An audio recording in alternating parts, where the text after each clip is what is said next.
Hello students, in the previous class we discussed about how to find the refractive index of a prism. In today's class we shall discuss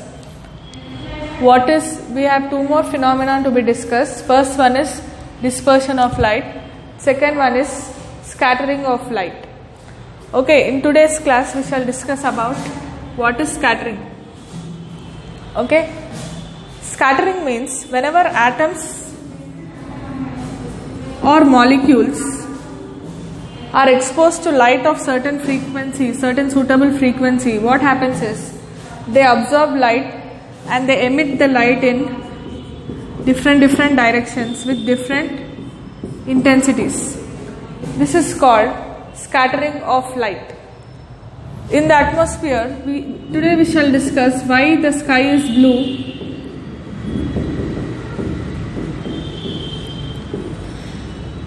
and why it appears white in noon,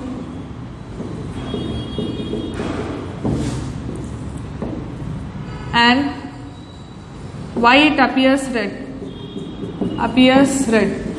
All these questions we shall discuss today. Now, what is scattering? I told you is whenever atoms or molecules, whenever they are exposed to light of certain frequency, certain suitable frequency, they absorb a part of light and they start emitting the light.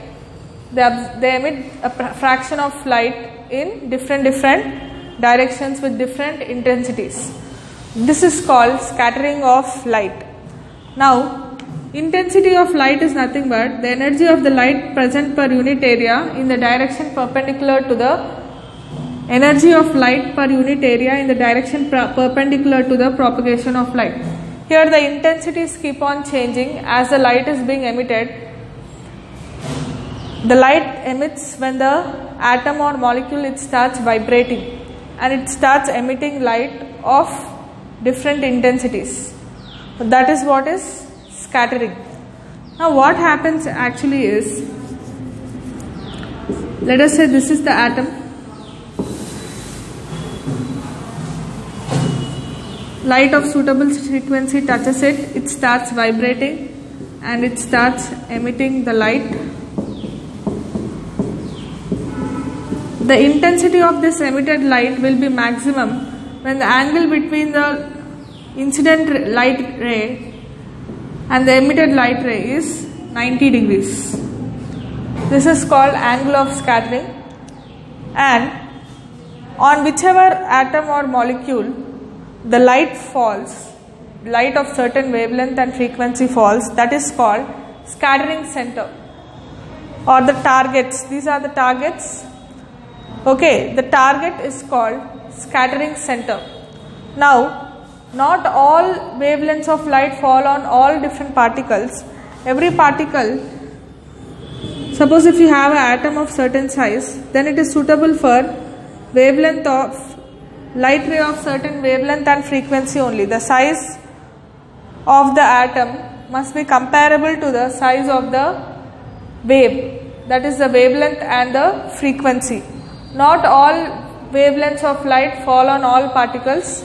The wavelength of light must match the particle so that it acts as a scattering center. Now, why is our questions? Why is the sky blue? We have, mostly in atmosphere you have various gases. Mostly you have particles of nitrogen and oxygen. These nitrogen and oxygen molecule act as scattering centers for blue color light.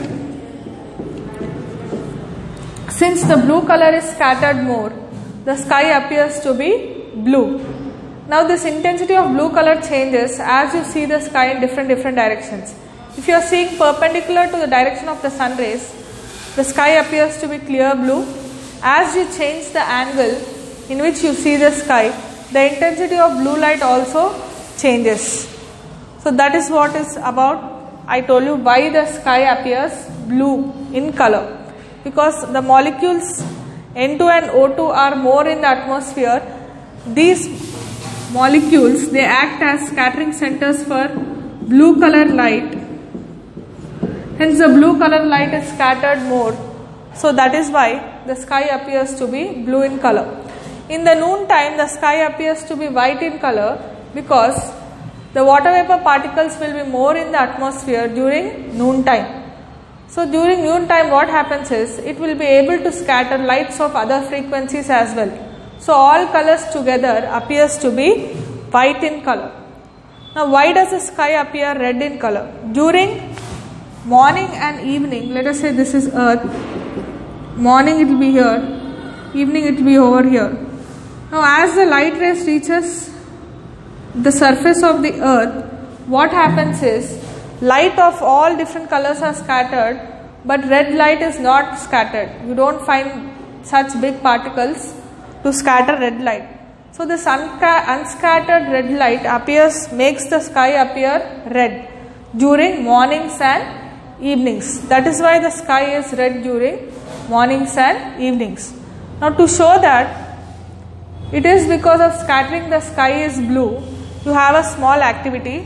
What you have to do is take a transparent beaker, keep it under sunlight, take sodium thiosulfate solution which is called hypo solution. To this add sulfuric acid. When you add sulfuric acid, what happens is you can see the sulfur grains forming. Initially the color of this liquid appears to be blue in color, but as the size of the grains increases, it appears to be white in color. So that is the reason why the sky appears blue in color. That is because of scattering. Now whenever the grains of sulfur starts forming, it will be suitable for scattering blue light, but as the size keeps on increases, all colors light are scattered. Hence as it comes down, it appears to be white in color. As more and more sulfur grains form, it appears to be white in color. So this shows that scattering is the true phenomenon that is happening, and that is responsible for the blue color light. That's all for today's class, children. We shall continue in the next class.